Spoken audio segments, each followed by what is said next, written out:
What's going on, my good people? I want to read Proverbs chapter 6. And in Proverbs chapter 6 is a bunch of little chapters. So as I read through these chapters, I'm going to give the name of the chapter, the name of the little sub verses that I'm reading. So as we get into it with Proverbs 6, I'm going to start. And this the verses in this chapter are called Like a Deer from a Hunter.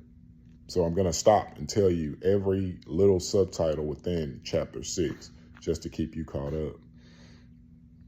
Dear friend, if you've gone into hock with your neighbor or locked yourself into a deal with a stranger, if you've impulsively promised the shirt off your back and you find yourself shivering out in the cold, friend, don't waste a minute. Get yourself out of that mess. You're in that man's clutches. Go put on a long face and act desperate. Don't procrastinate. There's no time to lose. Run like a deer from the hunter. Fly like a bird from the trapper. Now, when you be hearing most of your rappers sign these bad contracts, and they get stuck into these contracts for years, it's saying, man, get out of them contracts as fast as you can because you are in another man's clutches. Let me continue on. This little mini chapter is called A Lesson from the Ant. This is one of my damn near favorite chapters in the Bible. But we're reading the book of Proverbs, which is one of the books of wisdom. So if you want wisdom, go to one of those three books. Psalms, Proverbs, Ecclesiastes. Now, this one is A Lesson from the Ant. You lazy fool, look at the ant. Look at it closely. Let it teach you a thing or two. Nothing has to tell it what to do. All summer it stores up food. At harvest, it stockpiles provisions. How long are you going to laze around doing nothing? How long before you get out of bed?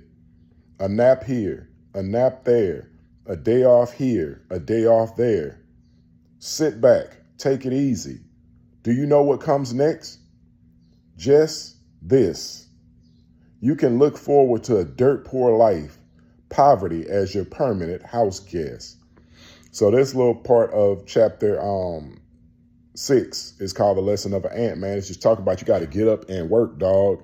And I really go hard with this with young men. Work. If you are working at something, then I'm telling you, you growing some type of skill. But if you are sitting back, lazing your life away, resting on your mama and daddy to figure it out for you, you going to fall to the wayside. And I can tell you what, the world going to keep moving on without you. Now, the next chapter is, or the next little sub-chapter inside of chapter 6 is always cooking up something nasty. Swindlers and scoundrels talk out of both sides of their mouth. They wink at each other. They shuffle their feet. They cross their fingers behind their backs. Their perverse minds are always cooking up something nasty, always stirring up trouble. Catastrophe just around the corner for them. A total train wreck, their lives ruined beyond repair. These are to the people that are always cooking up evil plans to try to destroy somebody else. I don't know if you knew this, but in God's law, you trying to destroy someone else, you're only destroying yourself. Like when you look at people, like you're looking at when we talk about the element of oneness, just like in marriage, man, you hating on your wife, you hating on yourself. She a mirror of you. Let me go on to the next one. 7 things that God hates. Here are 6 things that God hates, and one more that he loathes with a passion. Eyes that are arrogant, a tongue that lies, hands that murder the innocent, a heart that hatches evil plots, feet that race down a wicked track, a mouth that lies under oath, a troublemaker in the family. We done seen all of these things that God hates, and you've seen them up close in your family, in your friendships, in your relationships. You've seen all of these things. But this is what God hates, man, because when you do these things to people, it turns the people damn near away from the kingdom, especially if you are a part of the kingdom, supposedly. Continuing on, this is the last little mini chapter inside of Proverbs 7. And for men out there and women as well, because we're living in 2024 and everybody's cheating. Let me give you this warning on adultery, which is the name of this mini chapter inside of chapter 6, and one of the most important if you do not have sexual discipline for yourself. Continuing on. Good friend, follow your father's good advice. Don't wander off from your mother's teachings. Wrap yourself in them from head to foot. Wear them like a scarf around your neck. Whenever you walk, they'll guide you. Wherever you rest, they'll guard you. When you wake up, they'll tell you what's next. For sound advice is a beacon. Good teaching is a light. Moral discipline is a life path. They'll protect you from the promiscuous women, from the seductive talk of some temptress. Don't lustfully fantasize on her beauty, nor be taken in by her bedroom eyes. You can buy an hour with a prostitute for a loaf of bread, but a promiscuous woman may well eat you alive. Can you build a fire in your lap and not burn your pants?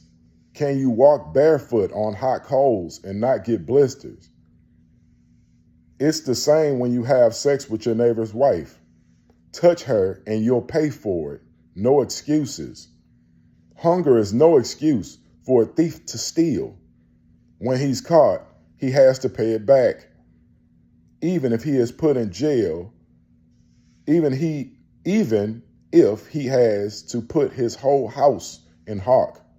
Adultery is a brainless act, self-destroying, self-destructive.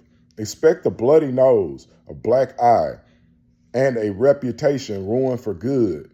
For jealousy, For jealousy detonates rage in a cheating husband.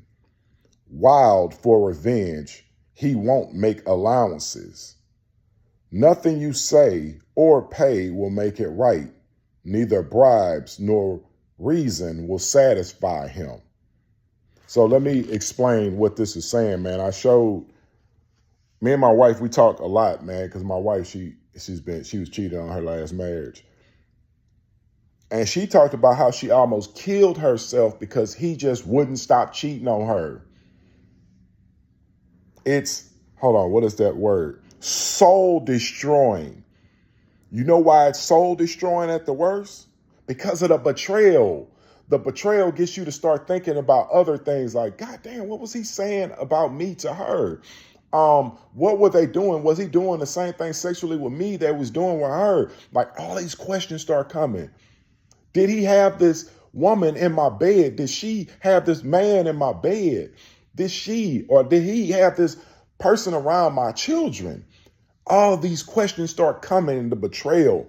This is the thing, when people don't answer your questions about the betrayal that they've done to you, you build a story yourself. We're human. You will build a story yourself and then become your own judge and jury at the same time.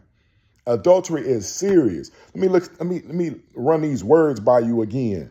Soul destroying and self-destructive. Adultery is a brainless act.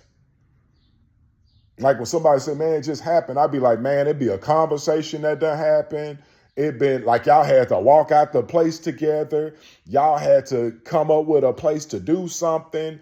Oh, let's ride around the corner in this dark park. You got to plan this shit. You don't just go into adultery, dog. You don't just meet a woman and y'all start fucking in the club. You built this thing up.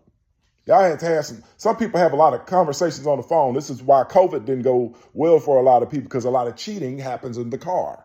So when they couldn't get in the car and go to work, they were easily exposed. Easily exposed.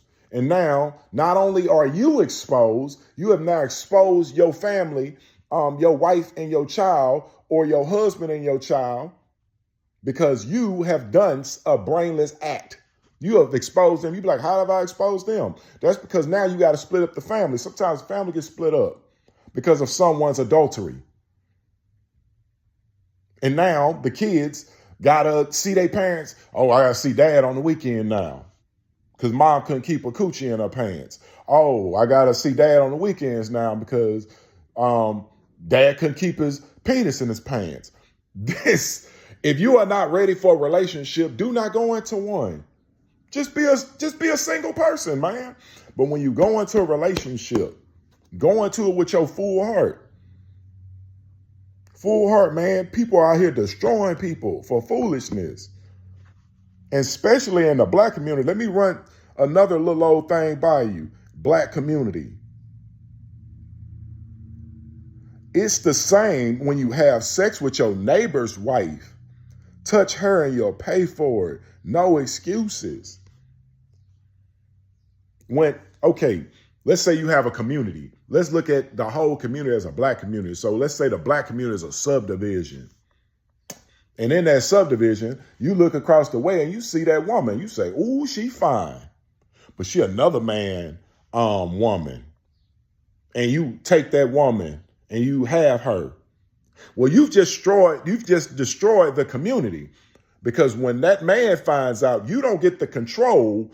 Man, like usually when you see cheaters, the person that then got cheated on, they flipping out, and the other person's like, calm down, motherfucker. The only reason you saying calm down because it's happening to you, because you the one that got caught. You want them to calm down, calm down. You don't get to control what happens after you done cheated on somebody. You don't get to control how they feel. You get to control what they do to you. So if motherfucker come up and slap you in your face, that's the game. My man should hit women. Well, women should fucking cheat. Keep your coochie to yourself, and maybe you wouldn't have to deal with consequence. But in today's action, you can do what you want, and then you get mad at the consequences. You think that you could do anything to anybody, and when they hit you with them consequences, you get mad. I was talking to the homie the other day, and we were talking about old niggas going to jail and doing major time. He said his homeboy 50 years old and just got 25 years. And I said, God damn. He called me. He said, man, he called me. He started crying. Nigga didn't examine the cost before he did the crime. Didn't examine the cost. Wonder how much this is going to cost. Now it costs you 25 years. Now you crying. You was a gangster. Now you crying because you don't understand the cost. Think about things before you do them, people. This lesson is Proverbs 6, man. It was a bunch of mini chapters in here, but all of them, you probably need to read them for yourself. Peace out and have a great day.